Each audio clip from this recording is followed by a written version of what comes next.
Hello student, स्वागत है आप सभी का अपने यूट्यूब चैनल कलाम जेस एकेडमी पर। मैं रचना, फैकल्टी ऑफ इंग्लिश। हम यहां पर इंग्लिश के सेशन कंप्लीट कर रहे हैं जो हमारे काफ़ी सारे कॉम्पिटिटिव एग्जाम में इम्पोर्टेंट होता है। तो उसी को ध्यान में रखते हुए हमने यहाँ पर कुछ इंग्लिश के कुछ टॉपिक कर चुके हैं। जैसे टेंस हो गया, क्वेश्चन टैग हो गया, और हमारा नेक्स्ट जो टॉपिक चला था वो था कंडीशनल सेंटेंस। आइए उसी को हम कंटिन्यू करते हैं। अभी इसमें हम लोगों को जो आगे समझना है वो है इन्वर्जन का रूल। अब देखो इन्वर्जन रूल क्या होता है वो समझ के चलते हैं। अब देखो हम लोगों ने इंट्रोगेटिव सेंटेंस सुने हैं। इंट्रोगेटिव सेंटेंस में क्या होता है, हेल्पिंग वर्ब पहले आ जाती है, फिर सब्जेक्ट आता है, उसके बाद में मेन वर्ब आती है, ऑब्जेक्ट आता है और क्वेश्चन मार्क आता है। ठीक है, तो इन्वर्जन रूल में भी यही चीजें फॉलो होती है। बस क्या होता है, जो हमारा क्वेश्चन मार्क है वह नहीं आता। ठीक है, इन्वर्जन रूल को हम क्या बोल देते हैं, उल्टा पुल्टा नियम। यानी कि अगर हम लोग बात करें कंडीशनल सेंटेंस की, जो हमारा टॉपिक चल रहा था कंडीशनल सेंटेंस, ठीक है, तो कंडीशनल सेंटेंस में अगर हम बात करें इंट्रोगेटिव सेंटेंस की,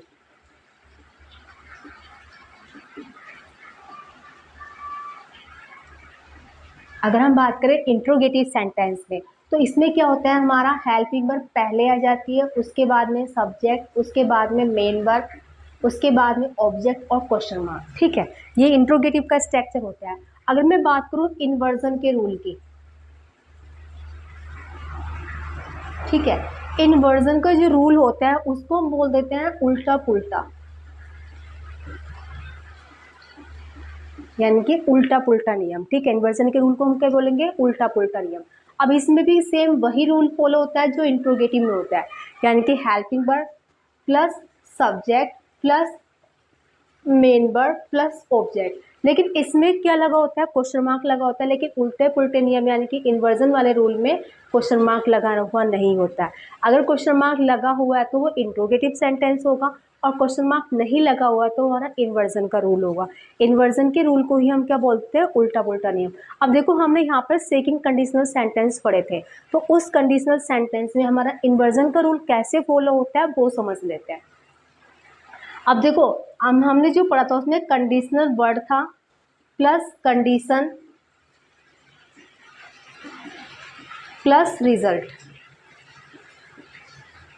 अब देखो हमारा जो सेकंड कंडीशनल सेंटेंस होता है या कोई सी भी कंडीशन होती है तो वो क्या होता है, condition word plus condition plus result. अब देखो सेकंड कंडीशनल सेंटेंस में हम लोगों ने क्या नियम पढ़ा था, यानी कि जो भी हमारा कंडीशन वर्ड होगा, ऐसे हम लोग इफ का प्रयोग कर रहे हैं तो इफ आ जाएगा, उसके बाद में सब्जेक्ट, उसके बाद में हम लोग जो आप बात कर रहे हैं वर्ब या वर्ब की सेकेंड फॉर्म की, और उसके बाद में क्या होगा, हमारा ऑब्जेक्ट सेकंड होगा। ठीक है, सब्जेक्ट सेकंड होगा, उसके बाद में कोमा और रिजल्ट की बात होगी, subject plus would plus verb की फर्स्ट फॉर्म प्लस ऑब्जेक्ट। ठीक है, ये वाला जो नियम होता है हमारा क्या होता है, सेकंड कंडीशनल सेंटेंस होता है, यानी कि subject verb plus second subject plus subject. और ये सब्जेक्ट ये वन वाला ही आता है, ये वाला सब्जेक्ट यहाँ पर रिपीट हो जाता है, उसके बाद में वुड प्लस वर्ब की फर्स्ट फॉर्म प्लस ऑब्जेक्ट। ठीक है, तो इसमें जो हमारा इन्वर्जन का रूल है वो कैसे फॉलो होगा वो समझ लेते हैं। रूल इसमें फॉलो करूंगी, इन्वर्जन का रूल फॉलो करने के लिए जो हमारा कंडीशन वर्ड होगा ना, हम उसको नहीं लगाएंगे। ठीक है, जो हमारा कंडीशन वर्ड होगा हम उसको ना लगा के जो हेल्पिंग वर्ब होगी हम उसको लगा देंगे। और अगर हमने कंडीशन वर्ड भी लगा दिया और हेल्पिंग वर्ब भी पहले ले आए तो वो अपने आप में गलत होगा। ठीक है, तो हमें क्या करना पड़ेगा, इसमें वर्ब को पहले लेके आना पड़ेगा, उसके बाद में क्या करना पड़ेगा, सब्जेक्ट वन।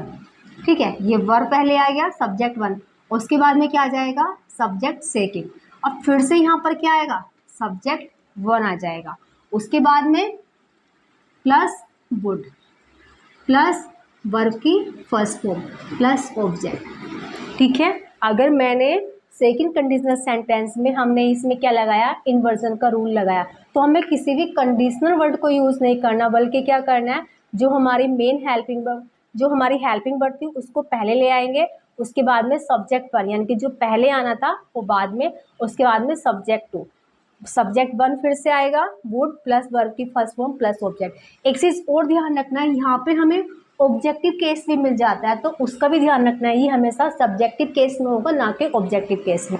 ठीक है, अब देखो कुछ एग्जाम्पल देख लेते हैं। हम लोगों ने कुछ एग्जाम्पल पढ़े थे, जैसे if I were a word. ठीक है, ये हमारा क्या है, सब्जेक्ट 1 है, ये हमारा क्या है, सब्जेक्ट 2 है। तो क्या लिखा था, I could fly in the sky. अब देखो, अगर मैं इसमें इन्वर्जन का रूल फॉलो करूंगी तो हमारा जो सेंटेंस होगा वो क्या बन जाएगा,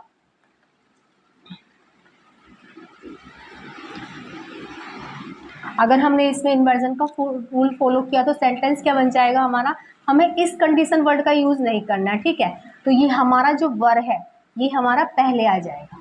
ठीक है, वर पहले आ गया, उसके बाद में सब्जेक्ट वन यानी कि आई, उसके बाद में सब्जेक्ट सेकंड यानी कि ए वर्ड। ठीक है, सब्जेक्ट 1 हो गया, सब्जेक्ट 2 हो गया।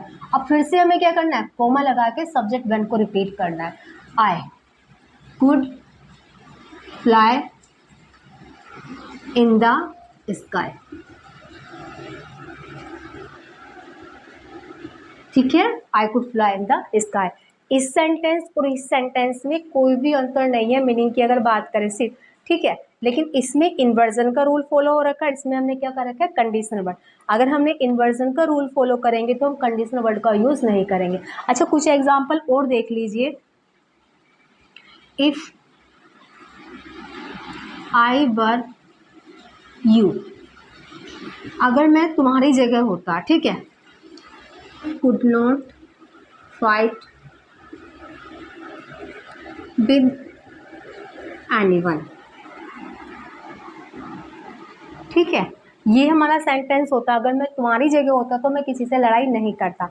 अगर मैं इसको इन्वर्जन के रूल की तरह बनाऊंगी तो कैसे बन जाएगा, मुझे ये कंडीशनल वर्ड की जगह क्या यूज करना पड़ेगा, हेल्पिंग वर्ड पहले लेके आनी पड़ेगी। तो क्या हो जाएगा, वर्ड और सब्जेक्ट 1 क्या हो जाएगा, आई, उसके बाद में सब्जेक्ट 2, उसके बाद में कोमा, और ये फिर से सब्जेक्ट 1 आ जाएगा। अब देखो, किसी के माइंड में आ सकता है 3 सब्जेक्ट एक साथ कैसे यहाँ पर आ जाएंगे, तो बच्चे क्या करते हैं, यहीं पर एरर लगा देते हैं, लेकिन यहाँ पर एरर नहीं है।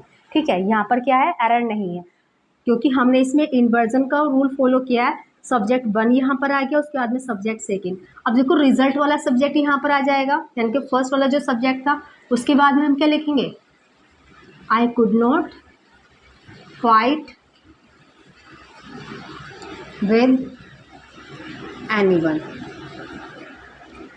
ठीक है, समझ में आया हमें कैसे इन्वर्जन का रूल फॉलो करना है। इन्वर्जन का रूल फॉलो करते हुए हमें इफ या किसी भी कंडीशनल वर्ड का यूज नहीं करना, बस जो हमारा हेल्पिंग वर्ब है उसको पहले लेके आ जाएंगे। ठीक है, उसके बाद में फर्स्ट सब्जेक्ट और सेकंड सब्जेक्ट आएगा, उसके बाद में हमारा फर्स्ट सब्जेक्ट फिर से रिपीट हो जाता है। ठीक है, तो ये मत सोचना कि 3 सब्जेक्ट एक साथ आ गए तो हमारा एरर यहीं पर है, इसमें कोई भी एरर नहीं है, सेंटेंस बिल्कुल सही है। अच्छा, कुछ एग्जाम्पल और देख लेते हैं जिससे और अच्छे से क्लियर हो जाएगा। ठीक है, अगर सेंटेंस ही होता तो मैं इन्वर्जन का रूल अगर फॉलो करूंगी तो क्या हो जाएगा, इसमें हम लोग वर्ब पहले ले आएंगे और कंडीशनल वर्ड का यूज नहीं करेंगे, तो क्या हो जाएगा, वर्ब आए, और ये वाला सब्जेक्ट अब फिर से आ जाएगा, यानी कि सब्जेक्ट 1 और सब्जेक्ट 2। उसके बाद में फर्स्ट सब्जेक्ट हमारा रिपीट होगा फिर से, I, I could solve these question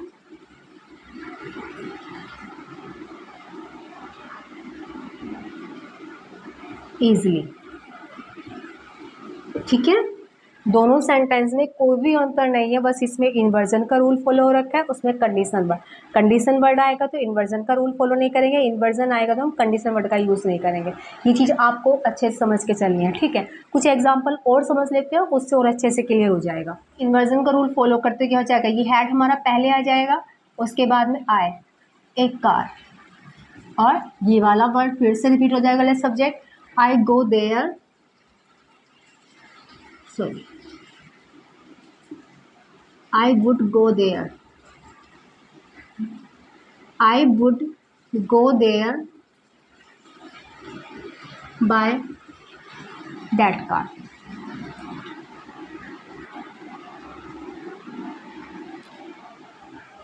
ये था हमारा सेकंड कंडीशनल सेंटेंस में कैसे हमें इन्वर्जन का रूल फॉलो करना है।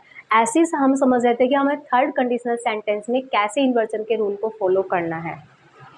अच्छा, अब समझते हैं थर्ड कंडीशनल सेंटेंस में कैसे इन्वर्जन के रूल को फॉलो करना पड़ता है। अगर हमारा थर्ड कंडीशनल सेंटेंस है, अगर हमारा थर्ड कंडीशनल सेंटेंस है तो उसका रूल क्या होता है, कंडीशन वर्ड, उसके बाद में सब्जेक्ट, उसके बाद में हैड प्लस वर्ब की थर्ड फॉर्म प्लस ऑब्जेक्ट, उसके बाद में रिजल्ट होता है तो क्या होगा, subject plus would plus have plus verb की थर्ड फॉर्म और प्लस ऑब्जेक्ट। ये हमारा थर्ड कंडीशनल सेंटेंस का रूल होता है।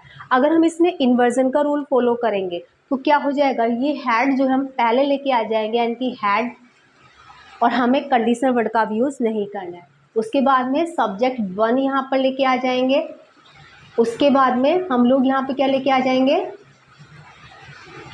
वर्ब की थर्ड फॉर्म प्लस ऑब्जेक्ट, उसके बाद में सब्जेक्ट वन यहाँ पर फिर से रिपीट होगा, would plus have plus verb की थर्ड फॉर्म प्लस ऑब्जेक्ट। ठीक है, अगर हम इन्वर्जन का रूल फॉलो करेंगे तो हम कंडीशनल वर्ड का यूज़ ना करके जो भी हमारी हेल्पिंग वर्ब है उसको पहले लेके आ जाएंगे। जैसे ये हैड यहाँ पर आ गया, उसके बाद में हमारा सब्जेक्ट आएगा, वर्ब की थर्ड फॉर्म प्लस ऑब्जेक्ट, और हमारा जो रिजल्ट था वो आ जाएगा। अच्छा, कुछ एग्जाम्पल देख लेते हैं, उससे और अच्छे क्लियर हो जाएगा। थर्ड कंडीशनल सेंटेंस का क्वेश्चन है। अब इसमें हमें इन्वर्जन का रूल कैसे फॉलो करना है वो समझ लेते हैं। थर्ड कंडीशनल सेंटेंस है तो हम क्या करेंगे, जो हमारा कंडीशनल वर्ड है उसको ना यूज़ करके हम हैड को पहले प्रयोग करेंगे। हैड, उसके बाद में जो हमारा सब्जेक्ट था ये आ जाएगा सब्जेक्ट, उसके बाद में वर्ब की third form about the meeting,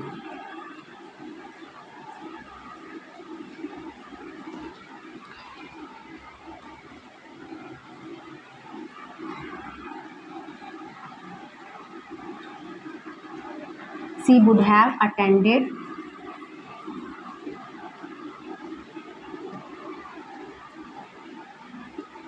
the meeting। ठीक है, तो ये हमारा इन्वर्जन का रूल फॉलो करके इस तरह से सेंटेंस बनेगा। अच्छा, कुछ इन्वर्जन के रूल वाले कुछ एग्जांपल और देखते हैं जिससे वो अच्छे से क्लियर हो जाएगा। ठीक है, क्या बन जाएगा, had he saved more money, अगर वो और ज़्यादा पैसे बचा चुका होता, he would have bought that car, तो वो उस कार को खरीद चुका होता। ठीक है, यानी कि हमने हैड लगा तो कंडीशनल वर्ड का यूज़ नहीं किया। ठीक है, तो अब समझ में आया हमें थर्ड कंडीशनल सेंटेंस में कैसे हमें इन रूल को फॉलो करना है। कंडीशनल वर्ड आएगा तो हमें इन्वर्जन का रूल फॉलो नहीं करना, कंडीशन वर्ड नहीं आएगा तो हम इन्वर्जन का रूल फॉलो करते हैं। एक चीज़ और ध्यान रखनी है, अगर हमारे सेंटेंस में दो कंडीशनल वर्ड एक साथ में आएंगे तो वो अपने आप में एरर होता है। जैसे मैं एक सेंटेंस लिखती हूँ, उसको समझना है कि कैसे हमारा एरर हो जाता है। ठीक है, इफ़ या इन केस आ जाए, उसके बाद में सब्जेक्ट जैसे he had a car, he would give it to me to drive, अगर वह कार रखता तो वो मुझे ड्राइव के लिए देता। अब देखो यहाँ पर दो कंडीशनल वर्ड का यूज़ किया है तो यहाँ पर ये गलत होगा, यानी कि इन केस को हमें यहाँ से हटाना पड़ेगा। ठीक है, यानी कि हमें कंडीशनल सेंटेंस में दो कंडीशनल वर्ड को एक साथ में हमें यूज़ नहीं करना है। ठीक है, तो हमें दो कंडीशनल वर्ड को एक साथ में यूज़ नहीं करना, वहीं पर हमारा एरर होगा। और हमें सारे रूल्स वैसे ही फॉलो करके चलने जो अब तक हम लोग पढ़ चुके हैं। ठीक है, तो इसके हमने कंडीशनल सेंटेंस के जो चैप्टर है वो कंप्लीट कर चुके हैं, तो इसकी कुछ पीडीएफ मैं प्रोवाइड करूंगी अपने टेलीग्राम चैनल पर। जिस चैनल का नाम है इंग्लिश विद रचना मैम। ठीक है, इस टेलीग्राम चैनल पर मैं कंडीशनल सेंटेंस की कुछ पीडीएफ प्रोवाइड करूंगी, आप जाके उसको अटेम्प्ट कर सकते हैं। ठीक है, तो आज की वीडियो फिलहाल इतना ही। जय हिंद, वंदे मातरम।